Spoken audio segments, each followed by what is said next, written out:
తమ దాంపత్యం సుఖంగా, ఆదర్శప్రాయంగా సాగుతుందని ఎన్నో కలలు కన్న శ్రీనివాస్, ఉష తనకి శాశ్వతంగా దూరమైపోయినందుకు మొదట్లో కాస్తంత బాధపడినా, మనసు కుదుటపరుచుకుని క్రమంగా ఆమెను మరిచిపోయాడు.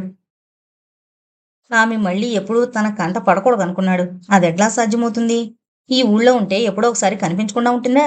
అసలు ఇంకెవరి కోసం తను ఆ ఊళ్ళో ఉండాలి? సన్నిహితుడైన కుమార్ ఇప్పుడు కక్ష కట్టాడు.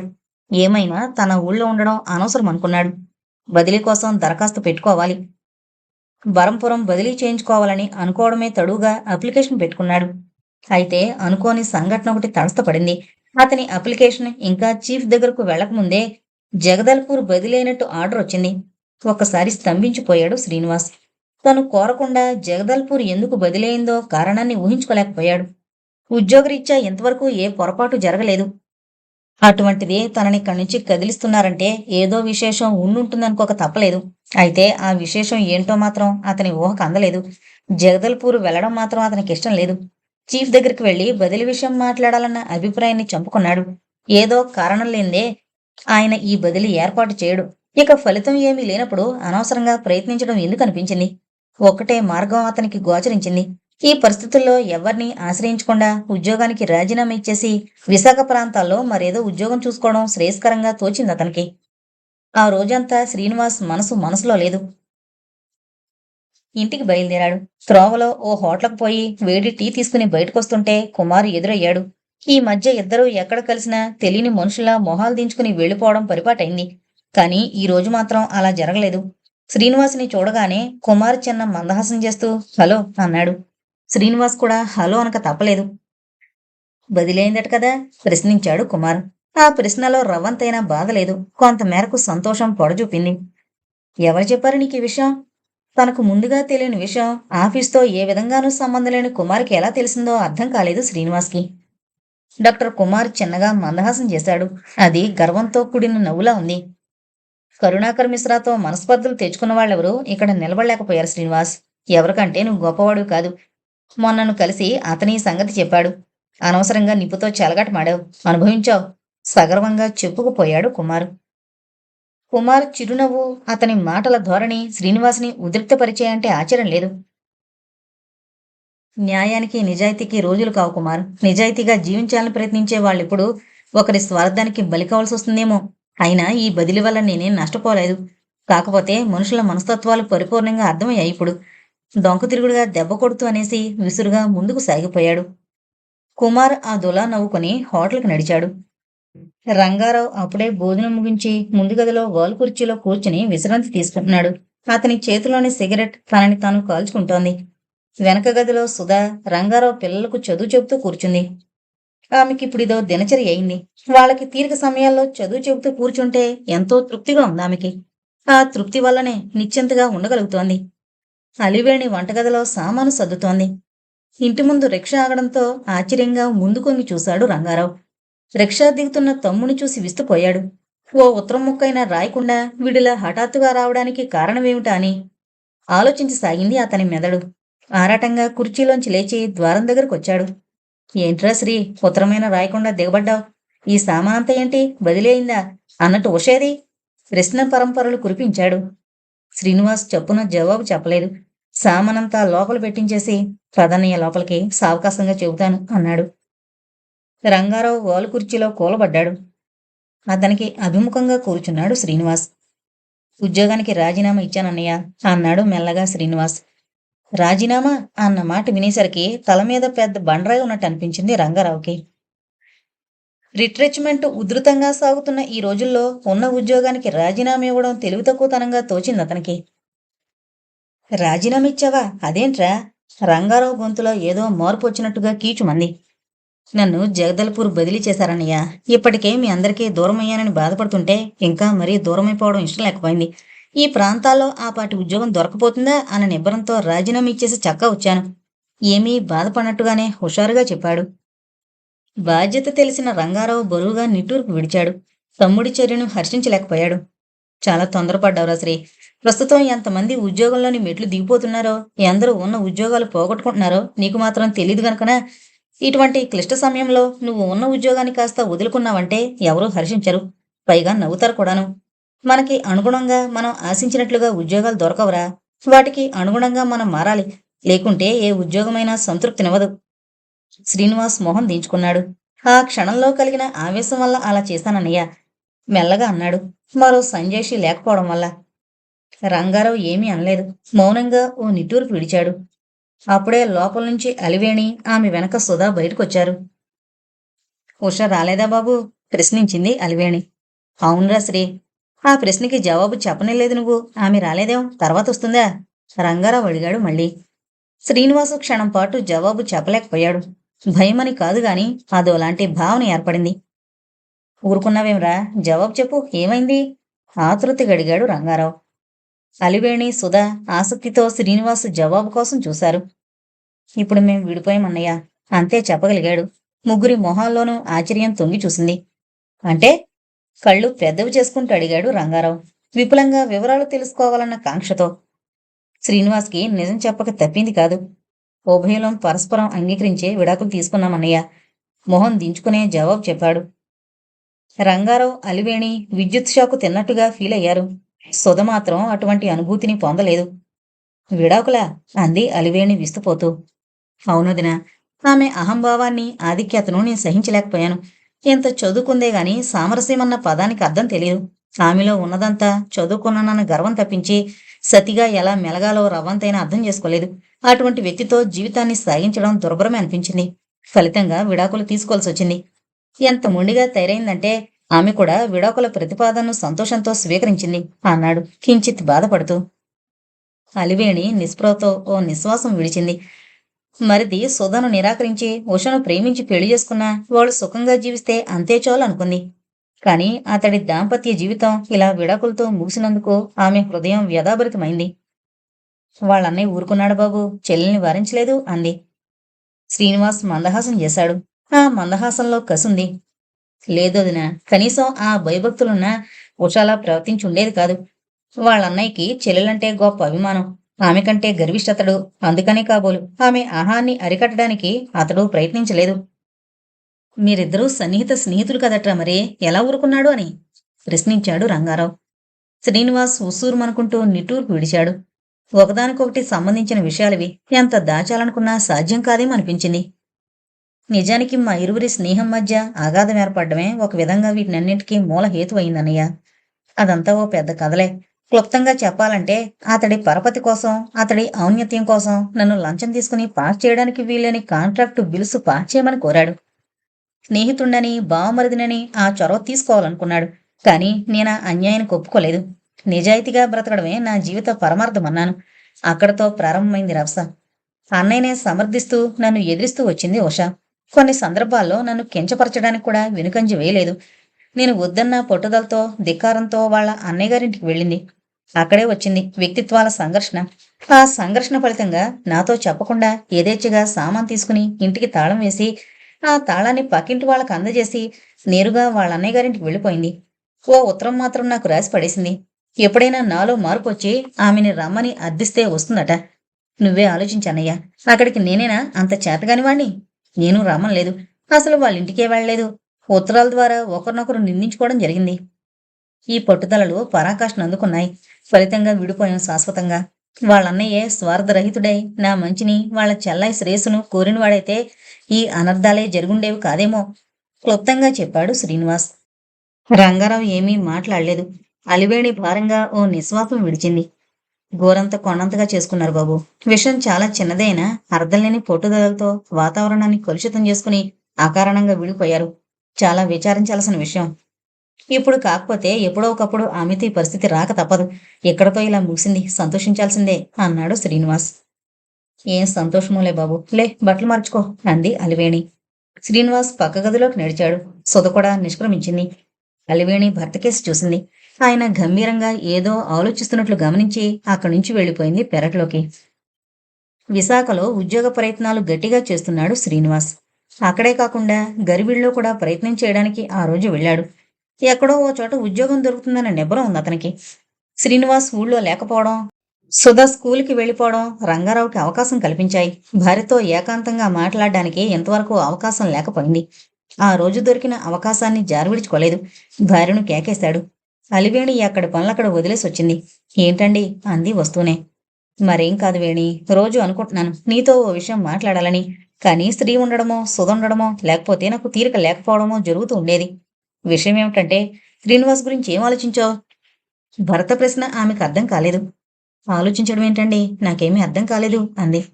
అదే, వాడి భవిష్యత్తు గురించి. అతడి భవిష్యత్తు గురించి నేను ఆలోచించేదేంటండి? మీరు మరీ విడ్డూరంగా మాట్లాడతారు. అతడేం చిన్నపిల్లాడు కనుకనా? పెద్ద డిగ్రీ ఉంది, ప్రయత్నాలు చేస్తున్నాడు. ఏదో ఉద్యోగం దొరకపోతుందా? నేనన్నది ఉద్యోగం గురించి కాదు వేణి. మరి వాడి వివాహ విషయం ఏమన్నా ఆలోచించావా అని. భవిష్యత్తు పదానికి ఆయన నిర్వచనమేమిటో ఇప్పుడు అర్థమైంది అలివేణికి. ఆ విషయంలో మనం ఆలోచించాల్సిందేముందండి? అది అతడి వ్యక్తిగత విషయం. అతడే నిర్ణయించుకోవాలి మరి. అలాగని మనం ఏమీ పట్టనట్టు ఊరుకుంటే వాడికింక ఆ ధ్యాసే ఉండదు వేణి. జరిగిందేదో జరిగింది. ఇప్పుడైనా సుధను వాడు వివాహం చేసుకోవడానికి సిద్ధపడితే సుధకి అభ్యంతరం ఉండదనుకుంటాను. ఏమంటావ్? అన్నాడు రంగారావు తన అంతరంగంలో మెదిలిన భావాన్ని బయటపెడుతూ. నాకా నమ్మకం లేదండి. ఒకసారి విరిగిన మనసు మళ్ళీ అతుక్కుంటుందన్న ఆశ ఉండదు. అందులోనూ స్త్రీ హృదయం మరీ సున్నితమైంది. సుధ అంగీకరించదేమో. ఎందుకో మరి నాకు మాత్రం అలా అనిపించడం లేదు. ఓసారి ఆమె అభిప్రాయం అడిగి తెలుసుకుంటే బాగుంటుందేమో. మనం అడగడం ఏం బాగుండదండి. మన చేతిలో కీలుబొమ్మల ఆమెను ఆడించడానికి ప్రయత్నిస్తున్నామేమో అని ఆమె అనుకున్న ఆశ్చర్యం ఉండదు. ఈ పరిస్థితుల్లో శ్రీనివాస్ అడిగితేనే మంచిది. అతడి పొరపాటును అతడే సరిదిద్దుకోవడం సమంజసంగా ఉంటుంది. రంగారావు క్షణం మౌనం దాల్చాడు. అంతేనంటావా? సాలోచనగా అన్నాడు. నా అభిప్రాయాన్ని నేను చెప్పాను. మీరే ఆలోచించండి. ఒకవేళ మనం ధైర్యం చేసి అడిగామనుకోండి, ఆమెలో అసహనం అలుముకుని మొదట్లోనే ఈ ప్రయత్నం గట్టిగా ఎందుకు చేయలేదని ఎదురు ప్రశ్న వేస్తే ఏం జవాబు చెబుతాం చెప్పండి? తెల్లమొహం వేయాల్సిందే. అంతటితో సరిపోతుందా? తల కొట్టేసినంత అవమానాన్ని భరించాల్సి వస్తుంది. మంచి చెడ్డలు బేరీజు వేసి మరీ తన అభిప్రాయాన్ని వెల్లడి చేసింది అలివేణి. రంగారావు ఆలోచనలో పడ్డాడు. భార్య చెప్పింది కొంతవరకు సమంజసంగానే తోచింది అతనికి. ఆ అడగడం ఏదో తమ్ముడి చేతనే అడిగించాలన్న నిర్ణయానికొచ్చేశాడు. చేసిన పొరపాటును సరిదిద్దుకునేందుకు ఇంతకంటే మరో అవకాశం రాదనిపించింది అతనికి. అవును వేణి, ఆలోచిస్తుంటే నువ్వు చెప్పిందే సబబుగా తోస్తోంది. శ్రీనివాస్ని అడగమందాం. వాడి జీవితాన్ని ఒక మార్గంలో పెట్టుకోవాలంటే ఇది తప్పనిసరి అందాం. ప్రయత్నమే మన వంతు. ఫలితం వాడి అదృష్టం మీద ఆధారపడి ఉంటుంది. దీనికైనా పిలిచారు అంది అలివేణి. అవును, ఇదే ముఖ్య విషయం కాదంటావా? అలివేణి మెల్లగా నవ్వుకుంది. మంచివారేనండి. తీరిగ్గా కూర్చుంటే ఏవో ఇటువంటి ఆలోచనలే వస్తుంటాయి. అవతల కూర మాడిపోతుందేమో, వస్తా అనేసి చరచరా లోపలికి వెళ్ళిపోయింది. రంగారావు సిగరెట్టు దమ్ము గట్టిగా లాగి మిగిలిన పీకను కాళ్ళ కింద పడేసి అరిపేశాడు. అతని మెదడు చురుగ్గా ఆలోచనలు సాగించింది. ఒకవేళ తన ప్రయత్నం ఫలించి శ్రీనివాస్ని వివాహం చేసుకునేందుకు సుధ అంగీకరిస్తే అంతకంటే ఆనందం తనకేముంటుంది అనుకున్నాడు. అతనిలో ఓ విధమైన తృప్తి చోటు చేసుకుంది. మరుసటి రోజే శ్రీనివాస్ తిరిగొచ్చాడు గర్విణ్ నుండి. అక్కడ ఉద్యోగం దొరికిందని 4-5 రోజుల వ్యవధిలో తను డ్యూటీలో చేరాలని చెప్పడంతో రంగారావు ముఖ్యంగా సంతోషించాడు. భువనేశ్వరంలో ఉద్యోగం వదులుకున్నందుకు ఇంకెక్కడైనా ప్రస్తుత పరిస్థితుల్లో ఉద్యోగం దొరుకుతుందో లేదోనన్న భయం ఉండేది అతనికి. ఆ భయం తొలగిపోయిందిప్పుడు. చాలా సంతోషంరా శ్రీ. కానీ ఒకటే విచారం మిగిలింది దిగులుగా అన్నాడు రంగారావు. అన్నయ్య మొహం వాడిపోవడం గమనించాడు శ్రీనివాస్. అదేంటన్నయ్య? ఆతృతగా అడిగాడు. అన్నయ్యలో మిగిలిన విచారమేమిటో చొప్పున ఊహించుకోలేకపోయాడు. అందరిలా నువ్వు సంసారం చేసుకుంటూ హాయిగా సుఖంగా జీవించాలనే నేను కోరుతున్నానురా. అలా జరిగినాడే నాలో సంపూర్ణమైన తృప్తి, ఆనందం ఏర్పడతాయి. శ్రీనివాస్ మాట్లాడలేదు. అవును మరి, ఏం మాట్లాడగలడు? ప్రేమించి మరీ ఉషను వివాహమాడాడు. తనని నమ్ముకొనున్న సుధను నిరసించాడు. అయితే తమ దాంపత్యానికి స్థిరత్వం లేకపోయింది. ఇప్పుడు అన్నయ్య అభిమతం తీర్చాలంటే పునర్వివాహం చేసుకోవాలి. అదో పెద్ద సమస్యగా తోస్తోంది అతనికి. అందుకే మౌనం దాల్చాడు. ఏంట్రా ఆలోచిస్తున్నావు? గతాన్ని నెమరు వేసుకుంటున్నావా? అదంతా ఓ స్వప్నంలా భావించి మర్చిపో. నువ్వింకా యువకుడివి. జీవితానుభవం ఏ కొద్దిపాటో చెవి చూసిన వాడివి. అందమైన భవిష్యత్తు ఎంతో ఉంది నీకు. అటువంటి నువ్వు నిర్గంధ కుసుమంలా ఇలా ఉండిపోవడం నాకే బాధగా ఉంటోంది. జీవితాన్ని సుఖమయం చేసుకోవడానికి ప్రయత్నించడమే నీ ధ్యేయం ఇప్పుడు. నేనో మాట చెబుతాను, వింటావా? తమ్ముడి మొహంలోకి చూస్తూ అన్నాడు రంగారావు. ఏంటో చెప్పన్నయ్యా. నా వివాహ విషయంలో తప్పించి ఎప్పుడన్నా నీ మాట కాదన్నానా? అప్పట్లో నీ మాట వినలేదు కాబట్టే నా వివాహం విడాకులతో అంతమైంది. అప్పుడే నీ మాట వినుంటే ఇప్పుడు ఈ వ్యధ ఉండేది కాదు. నిస్పృహతో అన్నాడు శ్రీనివాస్. తమ్ముళ్ళో ఒక రకమైన మార్పు వచ్చినట్టు గుర్తించాడు రంగారావు. ఒకసారి తప్పు చేసినా ఆ తప్పును సరిదిద్దుకునేందుకు ప్రయత్నించడం బుద్ధిమంతుల లక్షణం. నీ మీద గంపెడాసి పెట్టుకున్న సొదకి అన్యాయం చేశావని నీ మనసుకు తెలుసు. బహుశా అప్పట్లో నువ్వు ఇరుక్కున్న వాతావరణం దృష్ట్యా అలా చేయక తప్పింది కాదేమో. అయితే ఇప్పుడు ఏర్పడ్డ వాతావరణం నువ్వు అనుకున్న దానికి భిన్నంగా ఉంది. అందుకే నాకనిపిస్తోంది నీ పొరపాటును సరిదిద్దుకుంటే మంచిదేమోనని అన్నాడు తమ్ముడి మొహంలోకి సూటిగా చూస్తూ. శ్రీనివాస్‌కి అన్నయ్య మాటలు స్పష్టంగా అర్థం కాలేదు. అంటే నీ అభిప్రాయాన్ని నేను అర్థం చేసుకోలేకపోతున్నానన్నయ్య అన్నాడు మెల్లగా. రంగారావు చల్లని చిరునవ్వు చిందించాడు పెదాలపై. అప్పట్లో సుధను వివాహం చేసుకోవడానికి పరిస్థితులు ప్రతికూలించాయి. ఇప్పుడు అనుకూల పరిస్థితులు ఏర్పడ్డాయి కాబట్టి సుధను వివాహం చేసుకుంటే పొరపాటును సరిదిద్దుకున్నట్టే అవుతుందిగా. అంతవరకు శ్రీనివాస్‌కు ఆ ఊహే లేదు. అన్నయ్య మాటలు విని కాస్తంత తికన పడ్డాడు. ఒకప్పుడు తన చేత తిరస్కరించబడిన సుధ ఇప్పుడు తను వివాహం చేసుకునేందుకు అంగీకరిస్తే మాత్రం అంత సులువుగా ఒప్పుకుంటుందా? ఎందుకో అతనికి ఆ నమ్మకం లేకపోయింది. ఈ సందేహం అతనిలో బాగా నాటుకుపోయింది. లాభం లేదన్నయ్య. సుధ అంగీకరించదు అన్నాడు శ్రీనివాస్. సుధ పట్ల తనకు ఏ విధమైన అనురక్తి లేదని అప్పట్లో అన్నయ్యకి చెప్పడం ఎప్పటికీ గుర్తుంది అతనికి. అయితే అప్పటి పరిస్థితులు వేరు. ఆ పరిస్థితుల ప్రాబల్యం వలన అప్పుడలా అనక తప్పింది కాదు. అన్నయ్యతో చెప్పడమే కాకుండా సుధతో కూడా అనేశాడు డొంక తిరుగుడుగా. అందుకే ఆమె అంగీకరిస్తుందన్న నమ్మిక లేకపోయింది. ప్రయత్నించకుండా ముందే ఓ నిర్ణయానికి రావడం మంచిది కాదురా శ్రీ అన్నాడు రంగారావు. శ్రీనివాసు క్షణం ఆలోచించాడు.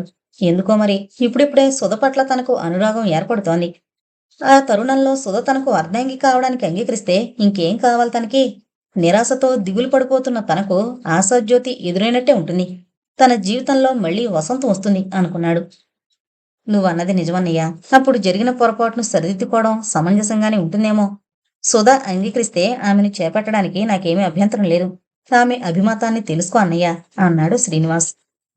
రంగారావు మొహంలో ఓ విధమైన వికాసం పొడసూపింది. అదిగో ఇక్కడే ఉంది కిటికంతాను. నేను గాని మీ వదిన గాని సుధ అభిమతాన్ని తెలుసుకో ప్రయత్నించడం సమంజసంగా ఉండదు. ప్రయోజనం కూడా ఉంటుందనుకోను. ఆమె హృదయాన్ని గాయపరిచిన వాడివి నువ్వు. ఆమెలో నిరాశను నింపిన వాడివి నువ్వు. అటువంటి స్థితిలో నువ్వే ఆమెను అర్థించడం సబబుగా ఉంటుంది. నువ్వు అడిగిన పక్షంలో ఆమె తప్పకుండా అంగీకరిస్తుందన్న విశ్వాసం ఉంది నాకు అన్నాడు రంగారావు. శ్రీనివాస్ మౌనం దాల్చాడు. అతని కళ్ళ ముందు సుధ లీలగా మెదిలింది. అప్పట్లో ఆమెను జారి విడుచుకున్నా ఇప్పుడు ఈ అవకాశాన్ని వదులుకోకూడదనుకున్నాడు. అతనిలోని నైర్యాస్యం పటాపంచలేంది. నిద్రావస్థలో ఉన్న అతని ఉత్సాహం ఒళ్ళు విరుచుకుంది. తనే స్వయంగా అర్థించడంలో తప్పేముంది అనిపించింది అతనికి. తమ్ముడి ఆలోచనలు అర్థం కాలేదు రంగారావుకి.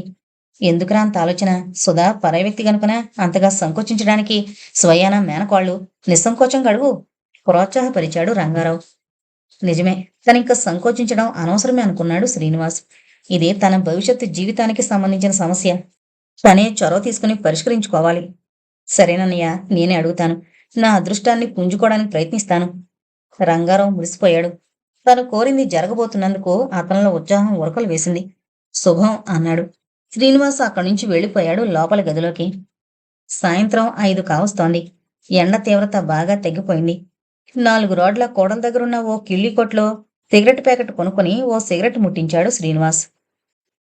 అతని దృష్టి రోడ్డు మీదే ఉంది. ఎవరి రాక కోసమో ఎదురు చూస్తున్నట్టుగా ఉంది అతని ఆసక్తి.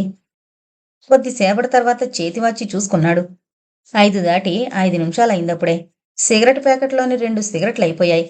మూడో సిగరెట్ వెలిగించాడు. అతనిలోని ఆతృత క్రమంగా ఇనుమడిస్తోంది. వాళ్ళంత దూరంలో సుధ వస్తుండడం గమనించిన అతని కళ్ళు ఉత్సుకతతో మెరిశాయి. అతను ఆసక్తితో ఎదురు చూస్తోంది ఆమె రాక కోసమే మరి. అక్కడ్నుంచి కదిలాడు. సుధ నేరుగా పోతూ ఉంటే కేకేశాడు. ఆమె అతని కేసి చూసింది. ఏం మావయ్య అంది. నీతో ఏకాంతంగా మాట్లాడాలి. అలా బీచ్కి వెళదాం. వస్తావా సుధా అన్నాడు. సుధ ఆశ్చర్యపోయింది. మావయ్య ఏకాంతంగా ఏం మాట్లాడతాడో ఆమె ఊహకు అందలేదు. అంత రహస్యమా మావయ్య అంది అతని కేసి చూస్తూ. రహస్యమని కాదుగాని మనసు విప్పి చెప్పడానికి ఇంట్లో వీలు పడదు సుధా అన్నాడు. సుధ మరేమీ ప్రశ్నించలేదు. మావయ్యతో ఒంటరిగా వెళ్ళడానికి తనకేం భయం? నిశ్చింతగా వెళ్ళొచ్చు అనుకుంది. సరే పద మావయ్య. వెనక్కు తిరిగంది సుధ. ఇద్దరూ బీచ్ కేసి నడిచిపోతున్నారు. ఆ ఇద్దరిలో ఏవేవో భావాలు విడివిడిగా విహారం చేస్తున్నాయి. శ్రీనివాస్ ఆలోచనలు సుధ అంగీకరిస్తుందో లేదన్న విషయంపై తర్జన భర్జన పడుతుంటే సుధ మావయ్య మాట్లాడదలుచుకున్నదేమిటో ఊహించడానికి ప్రయత్నిస్తోంది. బీచ్లో జనసమర్థం లేని చోట ఇద్దరూ కూర్చున్నారు. సముద్రం హోరుమంటోంది. సంజు వెలుగులో చిత్రకారుని రంగుల చిత్రంగా మెరుస్తోంది సముద్రం. అప్పటికే చాలామంది అక్కడక్కడా చేరారు. ఎవరి ధోరణి వాళ్ళది. వీళ్ళిద్దరూ మాత్రం మౌనంగా కూర్చున్నారు. ఇలా ఎంతసేపు మౌనంగా కూర్చుంటాం మావయ్య అంది చొరవ చేసి సుధా. పరధ్యానంలో పడి ఏదో ఆలోచిస్తున్న శ్రీనివాస్ చొప్పున వాస్తవిక ప్రపంచంలో పడినట్టయ్యాడు. ఆ ఆ, ఏదో ఆలోచిస్తూ ఉండిపోయింలే. ఏదో మాట్లాడాలన్నావు కదా మావయ్య. అవును సుధా, అదే ఎలా ప్రారంభించడమా అని ఆలోచిస్తున్నాను. అదేంటి మావయ్య, అపరిచితుల సమక్షంలో సంకోచించే విధంగా ఉందేమిటి నీ ధోరణి? నిస్సంకోచంగా మాట్లాడొచ్చు కదా మావయ్య అంది ధైర్యంగా. శ్రీనివాసు క్షణం మాట్లాడలేకపోయాడు. నీకు నేను చాలా అన్యాయం చేశాను కదా సుధా. ఎంతో ప్రయత్నం మీద అనగలిగాడు. అయితే సూటిగా ఆమె మొహంలోకి చూడలేకపోయాడు. అదంతా ఇప్పుడు జ్ఞప్తికి తెచ్చుకోవడం ఎందుకులే మావయ్య. జరిగిందేదో జరిగింది, ఏం చేస్తాం అంది సుధా. మావయ్య మాట్లాడదలుచుకుంది బహుశా ఇదేమోనని భావించింది. ఒక్కొక్కప్పుడు గతాన్ని గుర్తు తెచ్చుకోక తప్పదు సుధా. నా వల్లనే కదూ నువ్విలా నిరాశతో వైరాగ్యాన్ని తెంచుకుని వివాహానికి దూరంగా ఉన్నావు బాధపడుతున్నట్టుగా అన్నాడు. సుధ ఓ నిట్టూర్పు విడిచింది. అదేం కాదు మావయ్య. కేవలం నువ్వు నన్ను వివాహం చేసుకోలేదన్న నిరాశతో కుంగిపోయి పెళ్లి చేసుకోవడం మానేలేదు. ఎందుకో మరి ఒక విధమైన విముఖత ఏర్పడింది. ఇప్పుడే నేను హాయిగా ఉన్నానేమో అనిపిస్తోంది. అది పూర్తిగా నిజం కాకపోయినా తను ఓటమిని అంగీకరించకూడదన్న అభిప్రాయంతో అంది. అయినా నిన్ను కాదని నేనేం సుఖపడ్డానులే. ఉష ఇంత తలబిరుసు మనిషిని తెలుసుకోకపోవడం నేను చేసిన పెద్ద పొరపాటు. ఆ పొరపాటుకి శిక్ష అనుభవించాను. ఒకసారి మీరిద్దరూ వాదించుకుంటున్న సందర్భంలో నువ్వు ఓ మాట అన్నావు గుర్తుందా? విద్యాధికులైన స్త్రీల సంసారాల్లోనే అప్పుడప్పుడు విడాకుల ప్రస్తావన వస్తూ ఉంటుందని. అప్పటి ఆవేశంలో అలా అనేశావని, అప్పట్లో ఆ మాటకి అంత ప్రాముఖ్యత ఇవ్వలేదు కానీ ఇప్పుడు అనిపిస్తోంది. విద్యాధికులైన స్త్రీలందరూ అలా ఉండకపోవచ్చును గాని ఉషలాంటి కొందరైనా ఉంటారేమోనని. ఏమైతేనేం నా జీవన రాగంలో అపశృతి పలికింది. దాన్ని సరిచేసుకోవాలని ప్రయత్నిస్తున్నాను అన్నాడు శ్రీనివాస సాలోచనగా. ప్రయత్నించి చూడు మావయ్య. ఆ ప్రయత్నంతో తనకేమీ సంబంధం లేనట్టుగా సలహా మాత్రం ఇచ్చేసింది. నా ఒక్కడి ప్రయత్నం వల్ల ఫలితం ఉండదు సుధా. ఇందులో నీ పూర్తి సహకారం కావాలి. సుధకు అర్థం కాలేదు తన సహకారం ఏమిటో. నాకు చేతనైన సహకారం చేస్తాను మావయ్య. ఏం చెయ్యాలో చెప్పు. శ్రీనివాసు క్షణం మౌనం దాల్చాడు. నీకు నేను చేసిన అన్యాయాన్ని సరిదిద్దుకోవడానికి అవకాశం ఇస్తావా సుధా అన్నాడు ఆమె మొహంలోకి చూస్తూ. అంటే అర్థం కాక అదోలా చూసింది అతనికేసి. నా మనోభావాన్ని నీ ముందుంచడానికి మొహం చెల్లక కుచించుకుపోతున్నా సుధా బాధగా అన్నాడు. ఏంటో నాకంతా అయోమయంగా ఉంది మావయ్య. చెప్పాల్సిందేదో సూటిగా చెప్పు. నిన్ను నాదానిగా చేసుకునేందుకు ఇప్పుడు సిద్ధంగా ఉన్నాను సుధా. అప్పుడు చేసిన తప్పిదాన్ని సరిదిద్దుకుంటున్నాను. నువ్వు అంగీకరిస్తావనే నమ్మకం ఉంది నాకు. ధైర్యాన్ని చిక్కబట్టుకుని చివరకు అన్నాడు శ్రీనివాస్. సుధా ఆశ్చర్యపోలేదు. తను పోగొట్టుకున్న అవకాశం దానంతట అదే మళ్ళా వచ్చిందన్న సంతోషము కలగలేదు ఆమెకి. అయితే మావయ్య స్వార్థపరత్వం జుగుప్స కలిగించింది. ఆమెలో కాస్తంత విసుగు ఉద్భవించింది. కనుబొమ్మలు దగ్గరగా ముడుచుకున్నాయి. శ్రీనివాస్ ఆమె ముఖంలోకి పరిశీలనగా పరికిస్తున్నాడు. ఆమె అంతరంగంలో ఎటువంటి భావాలు అలుముకుంటున్నాయో, ఏం జవాబు ఆమె నుండి వస్తుందోనన్న ఆతృత అధికమైంది అతనికి. కళ్ళు నిశితంగా చూస్తున్నాయి. సుధ సీరియస్గా మొహం పెట్టింది. మావయ్య, నాకు నిర్దిష్టమైన అభిప్రాయాలు, ఓ వ్యక్తిత్వం లేవనుకుంటున్నావా? నేను ఒక మనిషినే మావయ్య. ఉప్పు కారం నేను తింటున్నాను. స్వాభిమానం అన్నది నాకు ఉంది. ఒకరు చెప్పినట్లుగా మనసు మార్చుకోగలిగే మట్టి బొమ్మను కాదన్న సత్యాన్ని దృక్పథంలో పెట్టుకోవడం మంచిది. ఈ జన్మలో ఎవరినైనా ఎప్పుడైనా వివాహం చేసుకుంటానో లేదో చెప్పలేను గాని నిన్ను మాత్రం నా జీవిత భాగస్వామిగా చేసుకోలేను. చేసుకోను కూడా. ఇంత నిష్కర్షగా చెబుతున్నందుకు నువ్వేమీ బాధపడదని అర్థిస్తున్నాను మావయ్య. నీకేం తెలుసు అప్పట్లో నా హృదయం ఎంతగా గాయపడిందో? నీకేం తెలుసు నేను ఎన్నాళ్లు మౌనంగా ఏడ్చి నా దురదృష్టాన్ని నిందించుకున్నాను? నా బాధలో నూరో వంతైనా అర్థం చేసుకోగలిగావా? అప్పట్లో నీకా ప్రసక్తే లేకపోయింది. ఆ బాధను బలవంతంగా ఎంత అణుచుకోవాలని ప్రయత్నించినా అర్థం కాని బాధ ఏదో లోలోన రగులుతూ సెగలుకొక్కుతూ ఉండేది. అందుకే ఇప్పుడింత కటుగా చెప్పగలిగాననుకో. ఈ జన్మలో నాకు వివాహం చేసుకోవాలన్న వాంఛ లేదు. ఆ వాంఛ నాలో ఏనాడో అణగారిపోయి నిస్సారమైన జీవితం అలవడింది. ఇంకా నాలో ఏ విధమైన అభిలాషలు, ఆసక్తి లేవు. అయినా నీకేం మావయ్య, నువ్వు కోరుకుంటే ఉషను మించిన అమ్మాయిలు ఎంతోమంది నిన్ను చేపట్టడానికి ముందుకొస్తారు. ఈ సుధ అప్పటి సుధే గాని కొత్త సుధ కాదుగా. నీ ప్రయత్నాలు కొత్తగా ఉండాలి మరి. సమయం చిక్కింది కదా అని మనసులోని బాధనంతా వెటకార రూపంలో వెళ్ళగక్కింది. ఆమె హృదయానికి ఇప్పుడు కాస్తంత ఉపశమనం కలిగిందని చెప్పొచ్చు.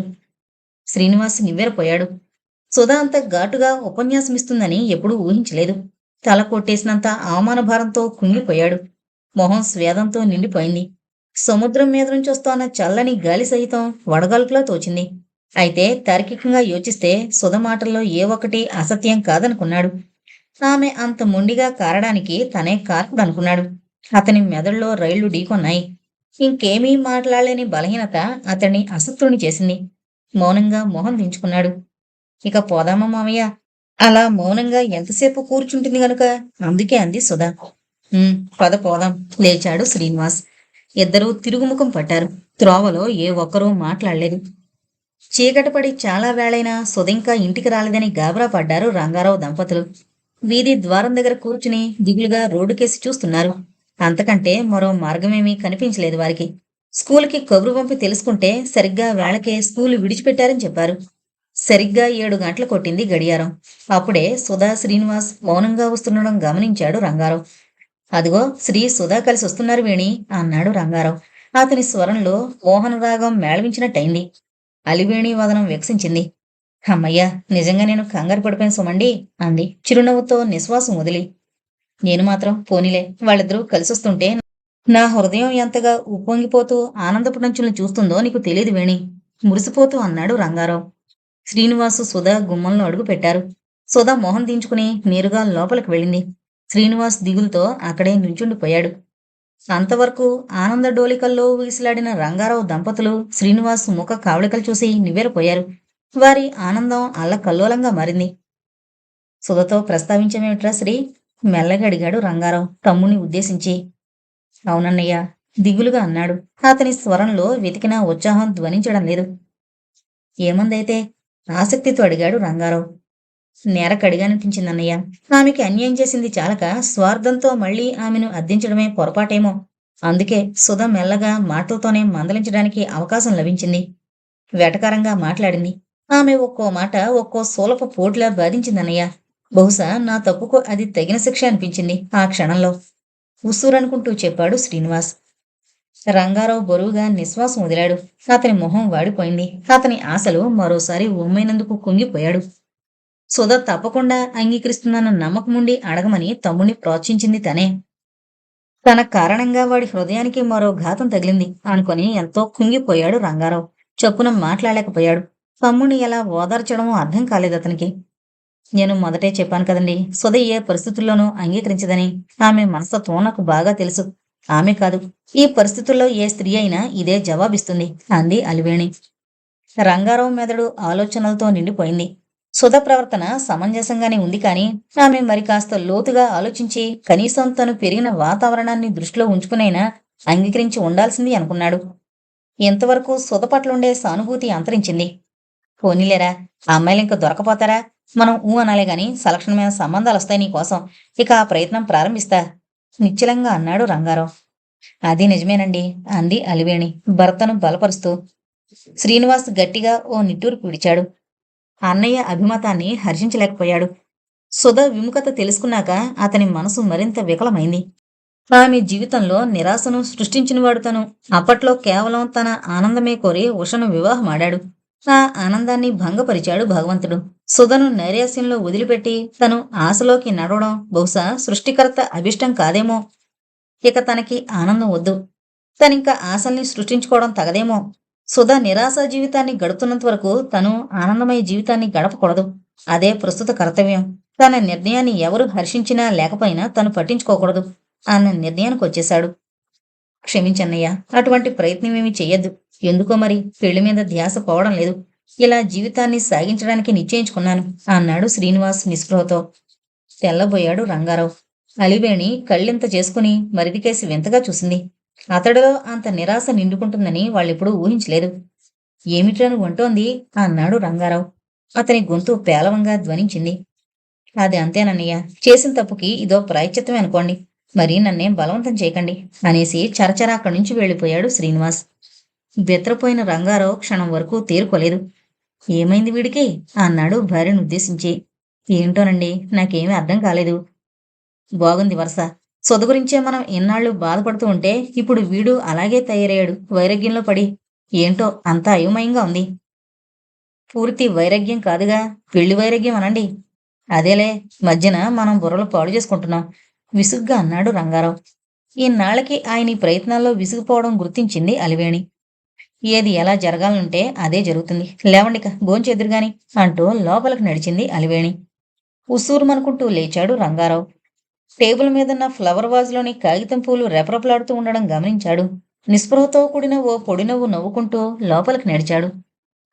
ఇంతటితో నిర్గంధ కుసుమాలు అనే నవల కంప్లీట్ అయిందండి. దయచేసి మన ఛానల్ను సబ్స్క్రైబ్ చేసుకోగలరు. Thank you.